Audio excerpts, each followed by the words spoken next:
Thank you. And thank you, Marco, and also Brenda, for introducing and giving a good part of my talk. Should I be seeing this on the screen? Yes. Thank you. So as Brenda said, the work I've been doing called the Global Consciousness Project really is a kind of a product, a Nachfolgung from the PEAR work. And in particular, what we called Field REG research, where we were looking at the effects of group consciousness on the behavior of these random number generators. But let me begin with just a little bit of a description of the work we did at the PEAR Lab, which began for me in 1980. We had the resources of Princeton University, one of the great universities, and we put nearly 3 decades of laboratory research together, looking at extraordinary qualities of consciousness. And as Brenda mentioned, one of our major experiments, we call the REG experiment, used a suitcase size or microwave size box on a table. People sat in a comfortable chair nearby, and they tried to make that machine bend to their will. They tried to get high numbers from a random number generator or low numbers, according to the intention and instruction they were given, or which they may have chosen themselves. And they succeeded rather remarkably and produced ultimately highly significant departures from what's expected from a random number generator like this. This is a picture of the results. There are 3 traces. In the middle is what we call baseline. That was a condition where people were supposed to just let the machine do what it does. Turns out that those baselines were slightly better than they should have been, slightly closer to the chance expectation, probably because people said, oh, I want a good baseline. And so they got it. They also got high numbers when they were asked to do that, and low numbers when that was the instruction. Just a very brief moment on how a physical random number generator, random event generator works. The ones we use were based on quantum electron tunneling in transistors or diodes. And basically what we did was push a current against a switch or against a barrier. And the result, you perhaps can see a very faint cloud on the other side of the barrier. That's the few electrons that penetrate doing this, using this process, which nobody really understands, but which is called electron tunneling. So we get a tiny voltage, we sample that, and if it's above its mean value, we call it a 1. Below the mean value, we call it a 0. And we wind up with a sequence of random bits, random 1s and 0s, which we then accumulate in trials that are, depending on the experiment. As Brenda mentioned, we typically use 200 bits for a trial. It's like flipping a coin 200 times and counting how many heads there are. So we can see a kind of raw version of the output. That's the random trace from 1,000 trials, each with 200 bits, an average that's about 100, and no structure that you can see at all. If you do the statistics, you can see that they do distribute as a Gaussian distribution. That's what's expected for random numbers. And in this case also, you can't really see easily any kind of pattern. So we developed a process called cumulative deviation analysis, where we would add in sequence the deviation from the first trial, the deviation from the second trial and third trial and so forth, and create a history. So if the first trial was 110, we would go up 10 units, and if the next one was 92, we would go down 8 units, and create a history over time of what the random bits were doing. you saw this picture in Marco's presentation, two different random event generators, both quite small, so you could attach them to a pocket-sized computer and take them to events out in the field. We had software that would take a continuous data sequence and allowed us to make a mark when an event begins or when an event ends. So if we went to an opera, we could mark the beginning of the first aria and the end of that, and look later at the data to see if there was any difference from the random variation. And quite frequently we would find during this aria, which brought everybody into a kind of resonant condition, we would see a deviation. It's as if this little random number generator became part of the group. It became a member of the group, and so was subject to or participant in the same resonance. At least that's what one can imagine. We don't actually know how these things work. I'll give a couple of examples of field REG experiments. This was an Academy of Consciousness, I believe it was 1994. We had talk after talk. There's one particular one which is marked here, and that was given by Bob Jahn, who was a charismatic speaker. He brought people into focus. They paid close attention, and everybody was sharply focused. You can see that that line, which has been kind of random wandering line, becomes suddenly quite different from random during that period of time. Here's a couple of other examples. With a very small group, I traveled to a natural monument in Wyoming called Devil's Tower, along with a dowser who wanted to see if there were special characteristics using dowsing technology, and also with an American Indian shaman who was Shoshone, and he was going to do a healing ceremony for this monument, which that was his personal mission, was to heal the natural monuments, sort of restoring them from the unfortunate consequences of people, thoughtless people coming by and doing some damage to the spiritual nature of these sacred sites. And so he did a healing ceremony, and this left picture is the trace of the data during the healing ceremony. I had explained what I was doing with this little pocket computer and so forth, and he nodded kindly, and he didn't really know what I was talking about, but when he saw this trace, he said, "Ah, now I know what you mean."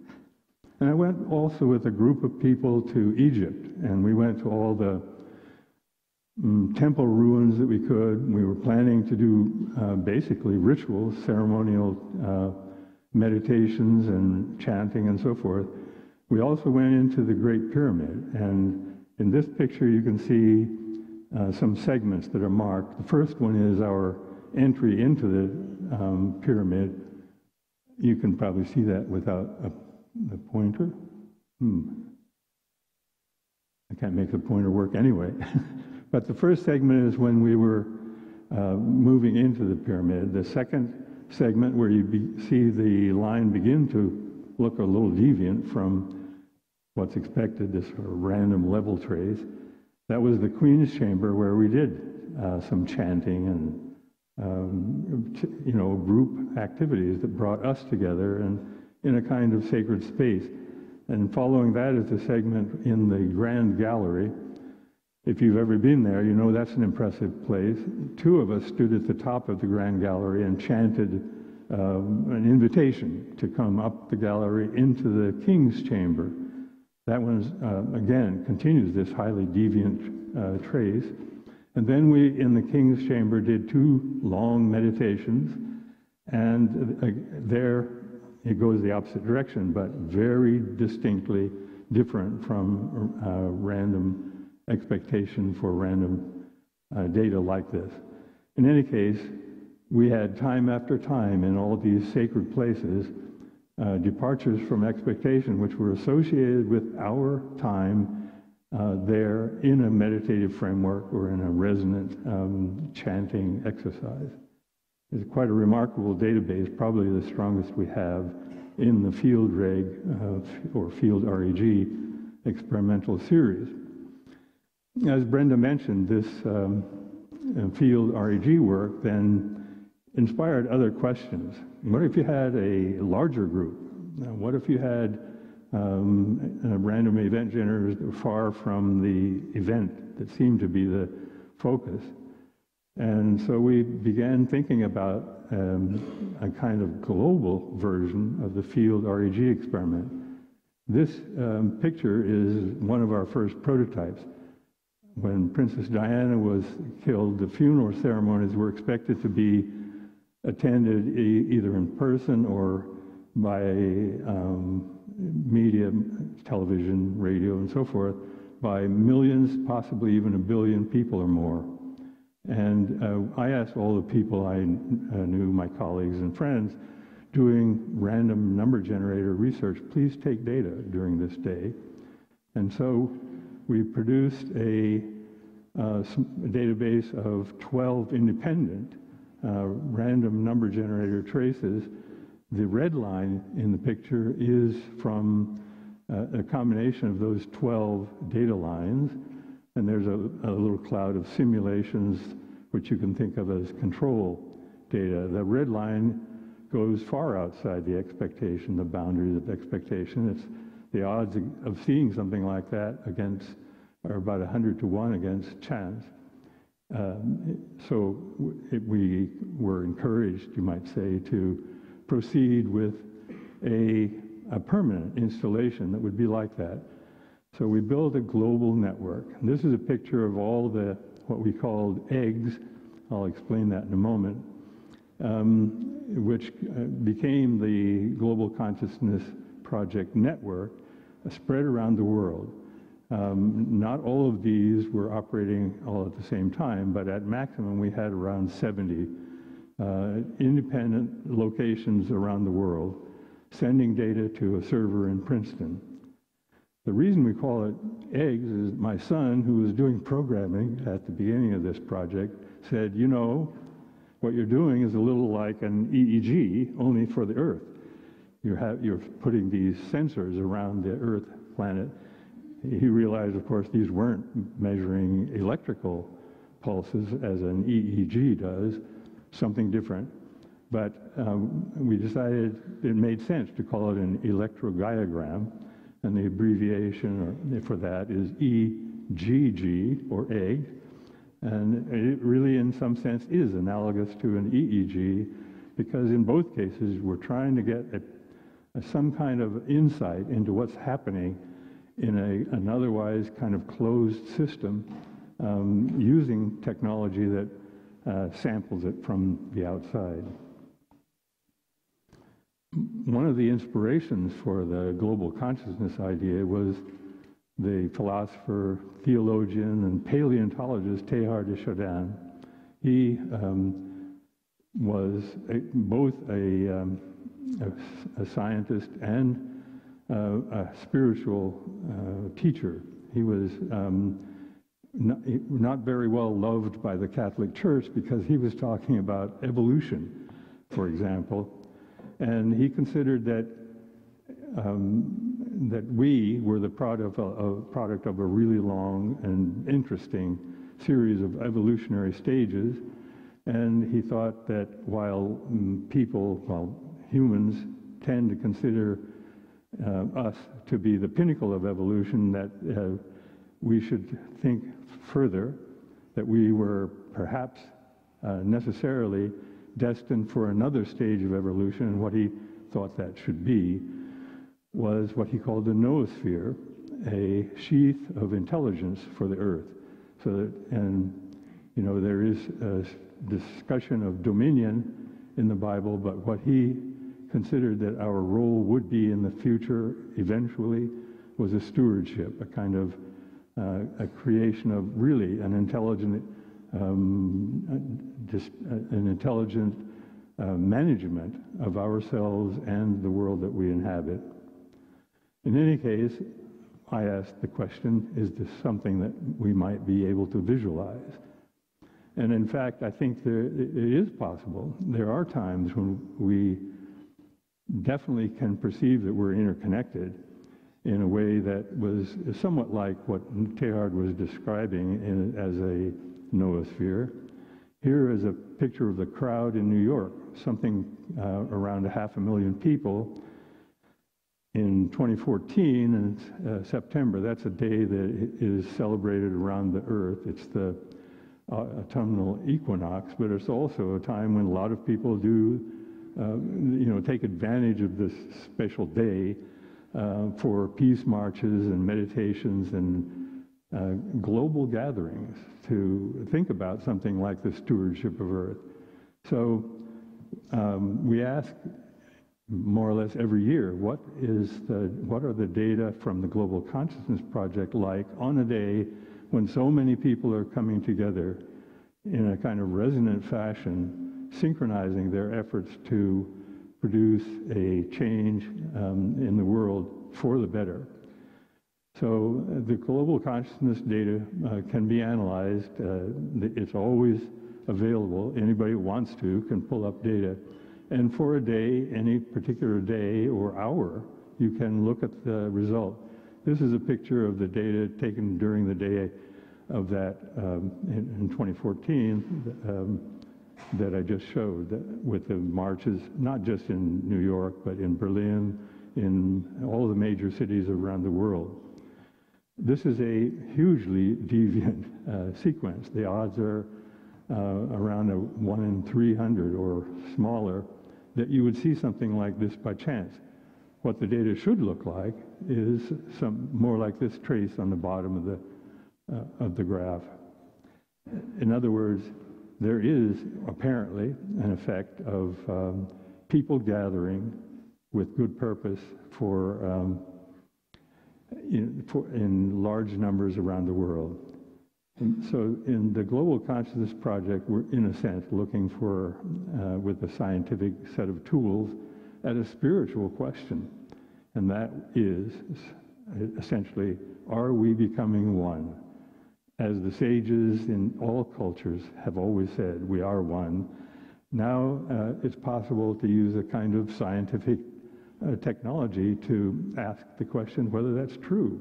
Are we one, or at least are we moving in that direction? So this experiment's designed to test a prediction that when attention and emotion is shared by people all around the world, we predict that there will be changes in the data from this large number of independent random number generators placed all around the world. And in a sense, what we are doing is creating a history of data, of random data, that we can directly compare against the history of events in the world. So to identify times when we might see some coalescence of feeling and thoughts among people.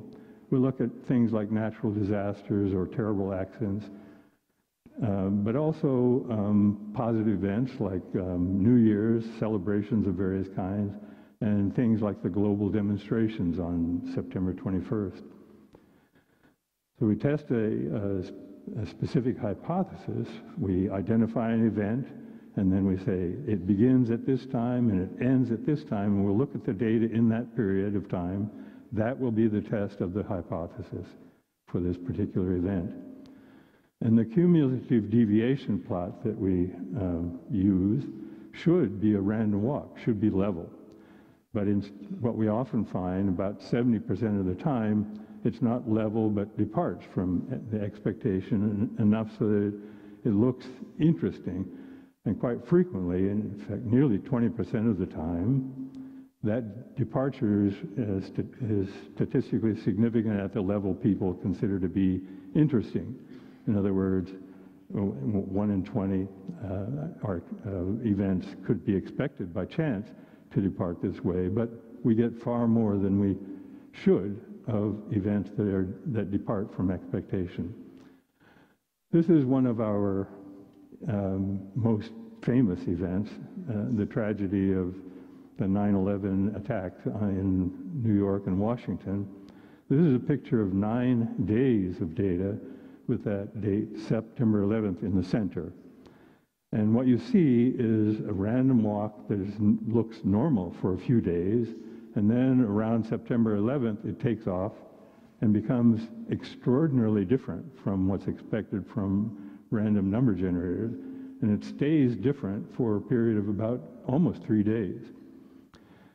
So we looked at, because this was a powerful event, we looked at it a variety of different ways. Here's a completely independent measure, a different kind of statistical analysis that shows, again, this is just 3 days, but in the middle is 9/11 with a huge and distinctive departure from expectation, which actually very clearly begins at least 4 hours before the first plane hit. We don't know whether that indicates premonition on the part of a global consciousness, or might be something like the gathering of terrorists, 50 or 100 people who knew this was happening. Who knows? But in any case, the data change. They are not random on 9/11. I'll give a couple more examples. This is a few years ago, it's now more than 10 years ago, the tsunami in the Indian Ocean, which probably most of you remember because it was a huge event. There was a giant quake in the ocean, which created a tsunami that killed, I think, 250,000 people, ultimately. One of the interesting things is that it didn't kill animals. And again, we have perhaps an indication that animals allow their premonitions to guide them to safety in this case. They ran from the shore. We are also brought to common focus by terrible events such as what happened in New Zealand just a few months ago. A terrorist that attacked the mosques in Christchurch and killed some 50 people with no reason. These were completely innocent people. They just were the wrong religion, according to this person. But we also see effects during positive events. In Thailand, a couple of years ago, there were maybe 20 or 30 young people who had gone into a cave, and then there were huge rainstorms which flooded the caves, the entrance to the cave, and they were trapped. So there was a kind of worldwide interest in this and efforts to rescue these young people. Divers came with their equipment and at great risk to their own lives, dived through the waters of the tunnel, brought equipment for the young people and brought them all out safely eventually. And we were paying attention in the world. We were, I think, powerfully focused by these events. Here's another example of the positive kinds of events that we look at. We consider that New Year's, even though there are a variety of different New Years depending on cultures, the one that goes, Western cultures especially celebrate, goes from December 31st over midnight into January 1st. And we look at that every year, and we ask, we know, of course, there are many time zones, so that midnight happens in one time zone and then the next and the next. We add them all up and create a trace that indicates what happens at midnight. This is a measure which we predict will become more calm, or it will drop in magnitude before midnight and then go back to normal after midnight. This is an ideal example. It's real data, but it shows what we predict in no uncertain terms. If we collect over many years these same events, we see again the same pattern. The data become more calm, less variable, and right about midnight they bottom out, become the calmest, and go back up to normal. So this is not a tragic event. It's not even, it doesn't have any reality except in our minds and hearts. So we come together, we celebrate, we wait for midnight, which is an abstract point in time, really. And nevertheless, probably because we come together, we want to give somebody else a hug at midnight or lift a glass in celebration together. So we gather and commune and integrate and become resonant with each other. And we see that in the data. We see something like that in the data. Compassion and conviction seem to be a very strong element in creating change in our data. This is a picture of data during the Kumbh Mela, which you may know is a celebration where Hindus in India come to the north and bathe in the Ganges, if it's possible at all for them to do so. And each time this celebration occurs, it's a really big one every 12 years, and then there are smaller ones in between. Millions of people, some 20 or 30 million people, gather to bathe in the Ganges during the days of this celebration called Kumbh Mela. We've looked at 4 of them. They have remarkably similar patterns. Each time we have looked at it, this pattern shows the departure from expectation that we predict, and they all look so similar that when we put them together, they have a very strong departure from expectation. This culminates in something like a 1 in 1,000 probability that we would see so much departure from expectation by chance. And this corresponds exactly the same protocol every year, the daylight hours, people coming together to celebrate this cleansing by bathing in the Ganges. We also look at this September 21st day that I mentioned before every year. We can. We've done that for quite a few years. I'm particularly interested in showing this one because we don't always see the data come out the way we predict. We're predicting, as usual, that the data should go upward and go out and go toward that blue envelope boundary. Sometimes it does, sometimes it doesn't. In most of these occasions, we see that it does go in the direction of prediction and sometimes quite far out from the expectation. One of my colleagues, Brian Williams, put together a collection of all what he called global harmony events. They might be meditations organized to gather people all around the world. They might be prayer, they might be demonstrations, but they're all intended in some way to produce something like that you could call global harmony. So this is a composite of 100 and some such events, and they show this very strong departure as we've seen before. Again, the expectation for a collection of data like this should be a level trace, of wandering but level. This is absolutely different from that. 2 parts in a 1,000 that this would happen by chance. We sometimes look at the effects on our data of special people. This is Pope Francis when he was elected. We didn't know much about him in the world at the time, but this graph shows a pretty strong departure from expectation at the time he was selected or elected.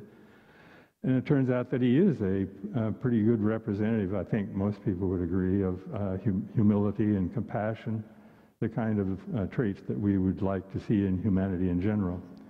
Here's another of our, a major figure on the world stage, Nelson Mandela. He was an inspirational figure and an honored citizen of the world. When he died, this is the way the data looked, starting about the time of his death. This one's a little bit of a funny one. during the presidential campaign 3 years ago, when Bernie Sanders was doing well. He was giving a talk, I think this was in maybe Seattle. A wild bird landed on his podium. And he said, I think there's some symbolism here. I know this may not look like it, but that bird is a dove asking us for world peace. And this is what the data looked like when the bird landed. He's giving this talk, and the bird lands, and the data continue to go quite remarkably outside the expectation lines. And now Europeans, especially, and most of the world, Americans are beginning to catch up, are interested in foosball. And quite often people have told me, well, if your project is measuring global consciousness, you really should see big changes in the data when foosball is happening, especially the World Cup. So once in a while we have looked at it, and we've actually done a comprehensive look, which is complicated. But what we have found quite often is that even though there may be a lot of excitement, there's not much consistent departure from expectation. And why would that be?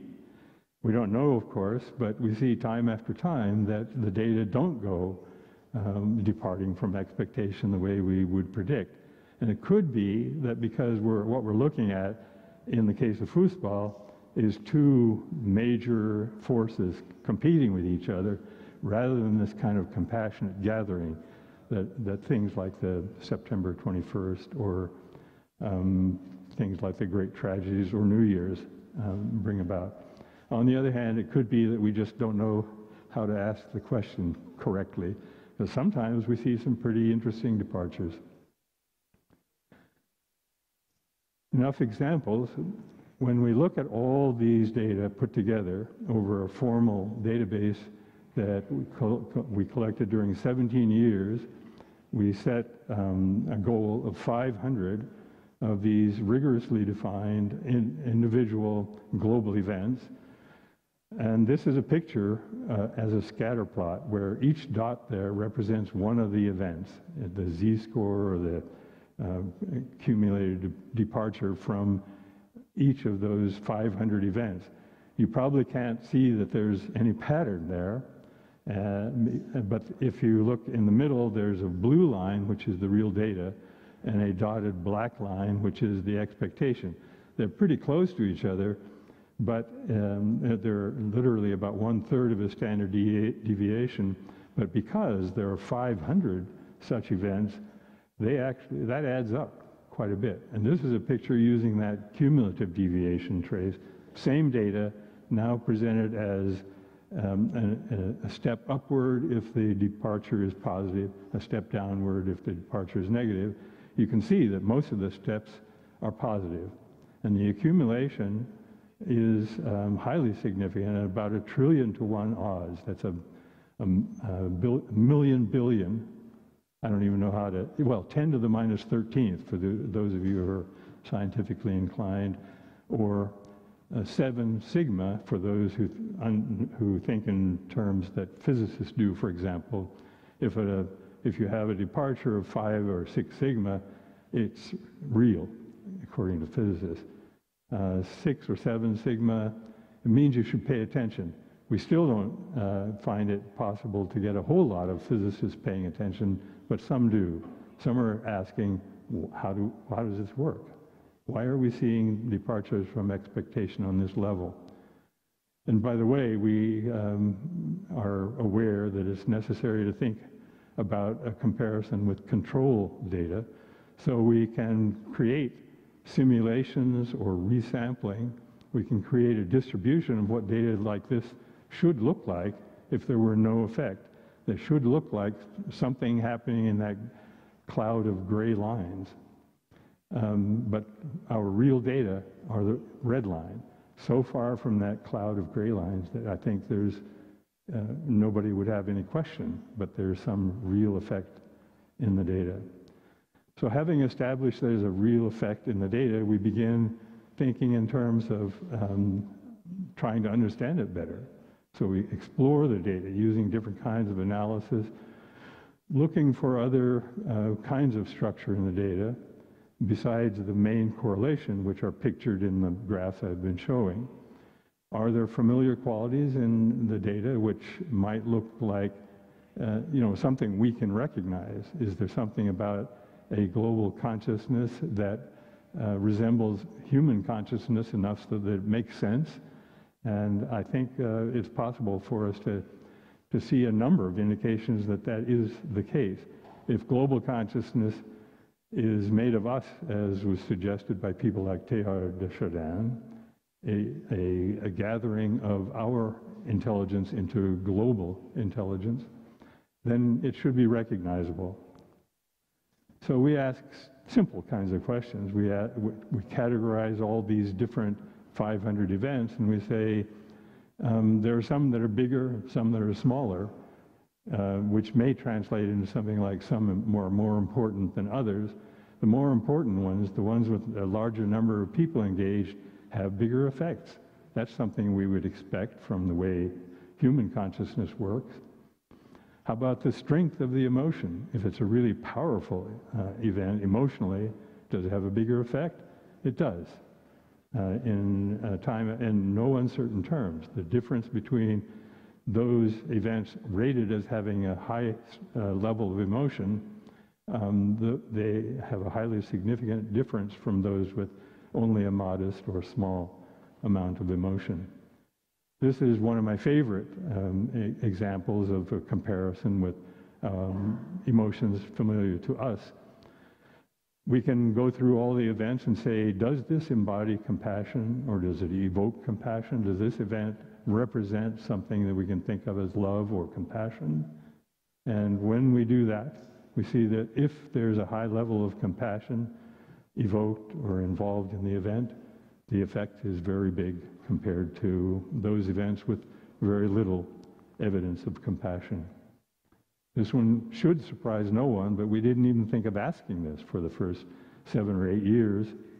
My colleague Peter Bansell put together an analysis asking, if we are awake, is the effect in these events that we look at, is the effect larger if we're awake? And the answer is yes.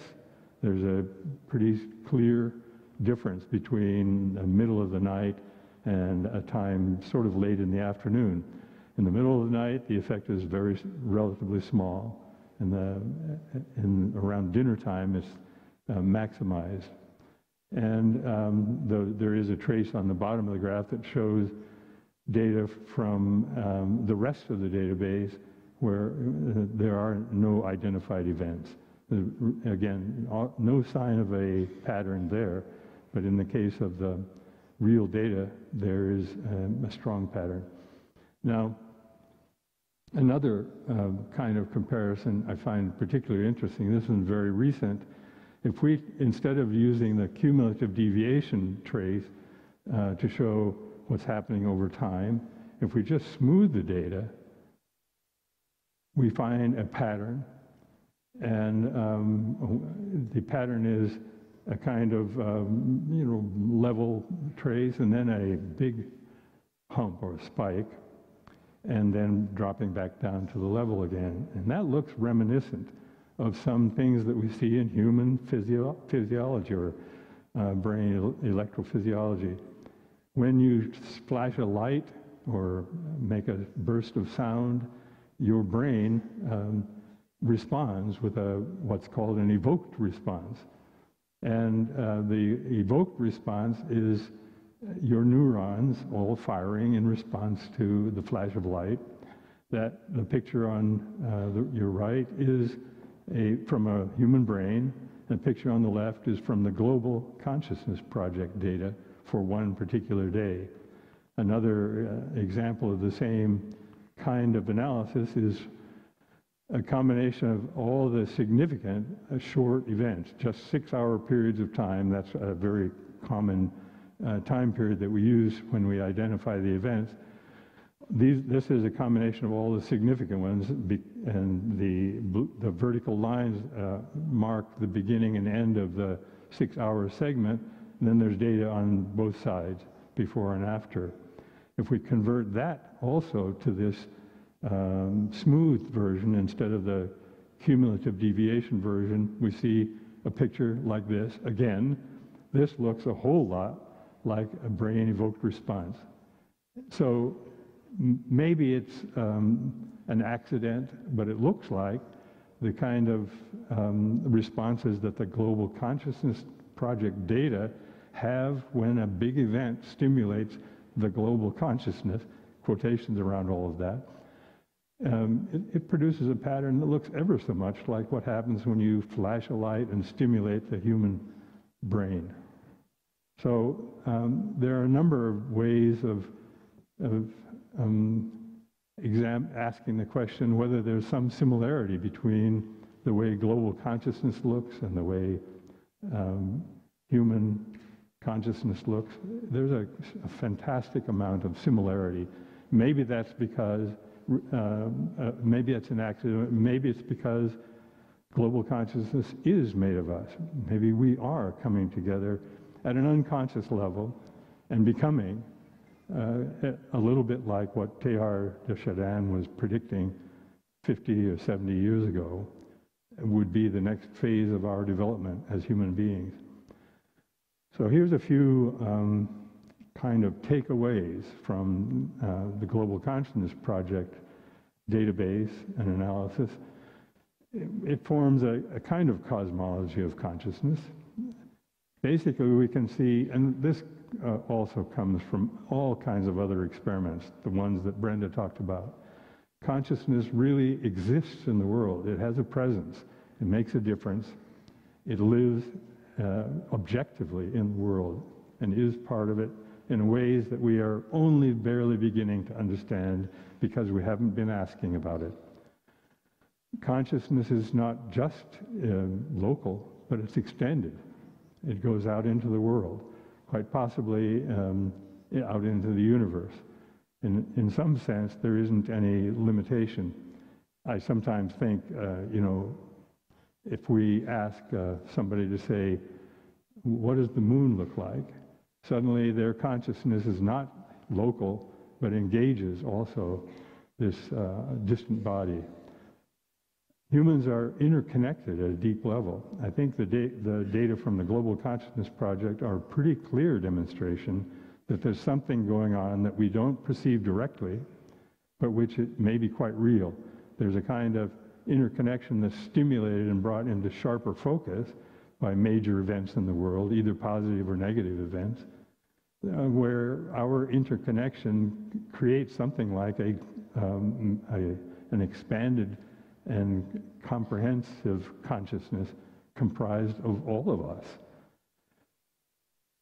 Mind can have effects that we haven't imagined. The truth is that our wise ones have very long since imagined effects of our consciousness. When people almost anywhere in the world are asked, what do you think about prayer?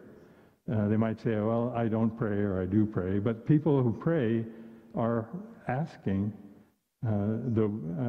something of the universe, something of their spiritual surrounding. They're, in other words, believing that mind can have effects that are, we wouldn't continue to do prayer forever if it didn't do any good at all. Perhaps we have discovered that kind of subtly, but realistically, it makes sense to ask for something that we would like to happen.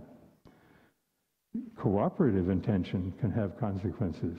When we come together, we had a sign in the PEAR Lab, a very small sign that said, if we all work together, we can totally subvert the system.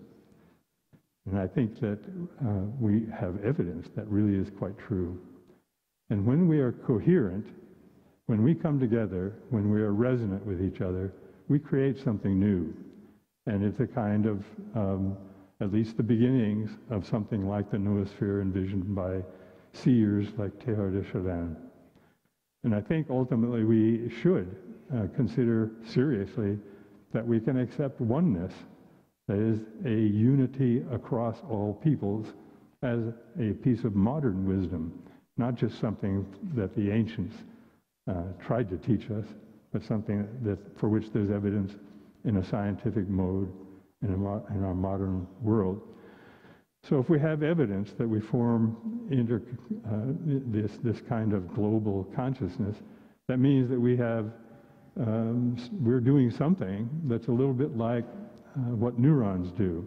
As you know, your brain is maybe 100 billion neurons connecting with each other and interconnecting in such a way as to become love or despair or consciousness or wishes and desires, that the interconnections that our brain, our internal entities in the brain make with each other are in some sense an analog to what could be the case for human beings. We form interconnections just as neurons do. And just as neurons do not know anything about this, we human beings apparently don't either. But, so the interconnections or connections that we make with each other, apparently, as shown in the data, they're inaccessible. We don't have any way of feeling that directly, except maybe in meditative states. They're unconscious and unknown, but it seems like it may be possible for us to work toward becoming more conscious of the fact that we are interconnected with each other. If we become conscious of our interconnectedness, we are capable, I think, of conscious evolution. We can intend to become the human beings that we have the potential to be, and if we do that, I think we can become the global consciousness or the noosphere that Teilhard de Chardin and other wise ones in the past have described. So let me end with a quote from my favorite inspirational writer.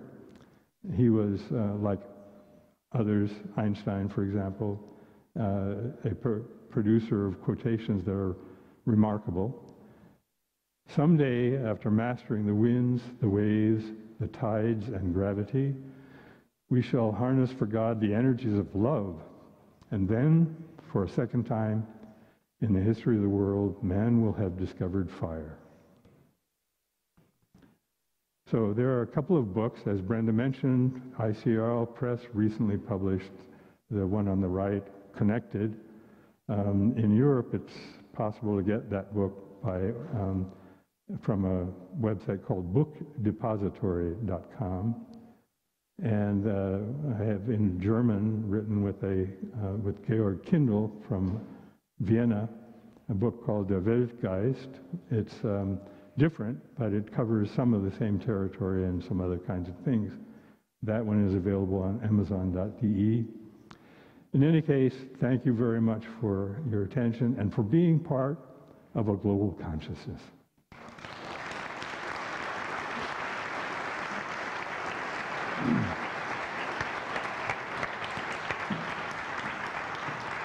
Thank you so much. Wonderful presentation. I listened to your presentation already, I think 2014 maybe in Frankfurt. Yes. But it's also in a process of evolution. Yes. It's absolutely non-static and right. Again, very amazing. And I think your research is of a historic dimension. This is absolutely clear by looking at it. So it's so amazing that it's so much still neglected by mainstream science, which just shows how biased our global consciousness still is. You know, to just recognize facts on a certain level and ignore facts on another level. Mm-hmm.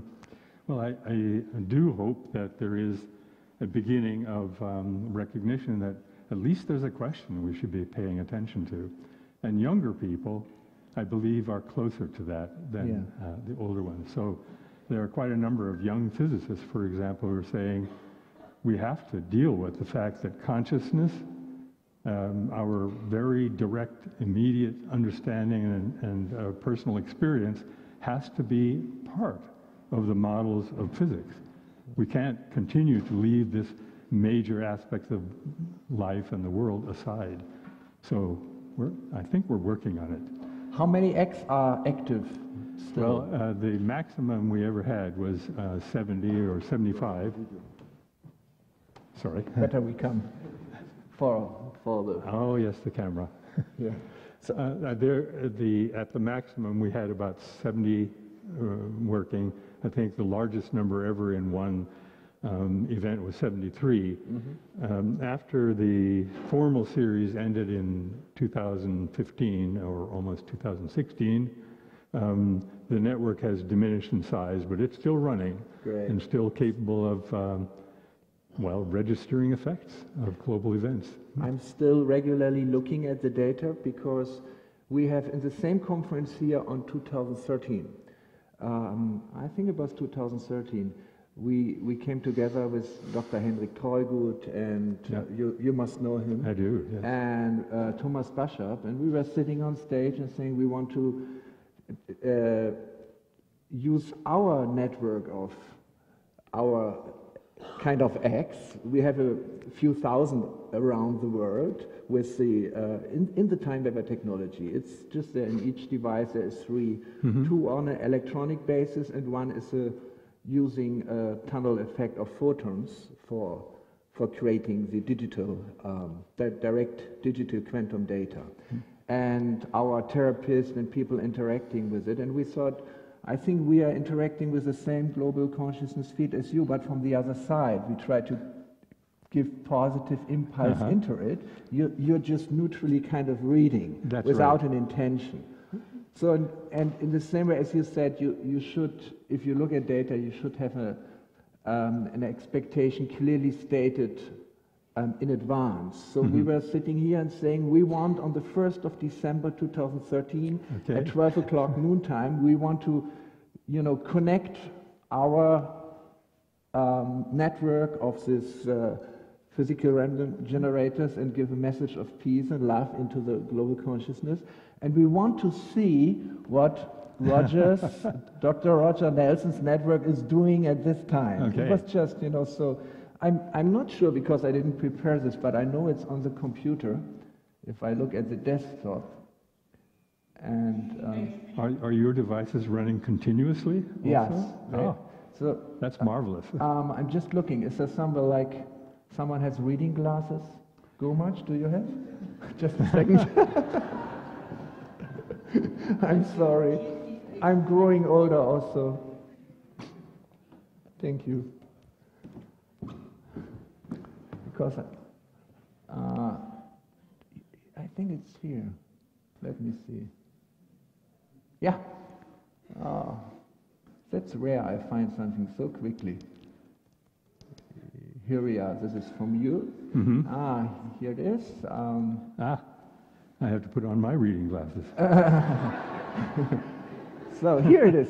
So this was a few months after we announced that we want to look at your data exactly at this moment. So it's not randomly picked. Oh my gosh. So exactly at 12 o'clock on this day. That's where the arrow is? Exactly. On the 1st of December 2013, at least we have a very strong race going beyond. I think this is 2 sigma. That's at least 2 sigma, yeah. Yeah, that's at least also 3. I'm not sure. That's beautiful. So it's a very persistent and consistent trace from that moment you started the exercise. Yes, as you said, this is like the blessing a beginner a project has in the beginning. So, but we were very much encouraged about this, and since that time we have done at least 20 of these events, getting our users together, and I just had looked at a few of them. For example, here's another one from 1st of March 2014, also which very has strong, similar shape, and there's another one from the 24th of December 2017, which has it's the 24th. So in the middle of the day, it's hitting again beyond the which well, from the 23rd to the 24th into the 24th is quite a strong deviation. I looked at around 20 of them, and in most, I have to put it more consistently together, in most of the events, I would say more than 80% we have this similar kind of shape. So it's an encouragement at least. That's about the same size. We get around 70% going the direction we predict. Right. Your 80% is even better. Oh, we had significant, I don't have them here, deviations going exactly to the other direction, but also statistically relevant. Well, you know, we made a prediction for positive deviations, but we know that something like a third, not a third, but a quarter of the time, we will have real deviations that are in the other direction. We just don't know how to ask all the questions in the best form yet, but we're learning. Yeah, it's a learning process, and I would like to encourage all of you who can contribute to the Global Earth Seeding Project. Next time we are already preparing the next session for we'll be dealing with whatever we as humans can do to help our climate to go in the right direction, and we want to intensify this project. And now we are having a much bigger project because we have very small eggs, which actually are intended to find the right frequencies for therapies. So it's in a small device called Healy, and we are in the process of distributing millions of them. And they are all connected through one cloud. So if the user says, I give you our data for a certain time, we have them, so we will have more than 1 million soon. Yeah. So maybe we can cooperate on analyzing the data. It looks like this picture you're showing here comes from the Global Coherence Initiative, right? From their website. That's another possible collaboration. Impossible. Yeah, it's possible. It's possible. In fact, I think it's already happening, only we just haven't formalized it yet. Sure. We just don't realize how much we're doing the same thing. I remember when at that time, after the 1st of December, I wrote you and called you by email, you advised me to go on this website to get the data there. We still have the next days, maybe tomorrow, to talk about. Right. Well, I think the real message is that we are collaborating, we being all of us. Yes. We just don't know it yet. That's right. Still beyond the... Right. Again, thank you so much. Thank you. Wonderful. All right.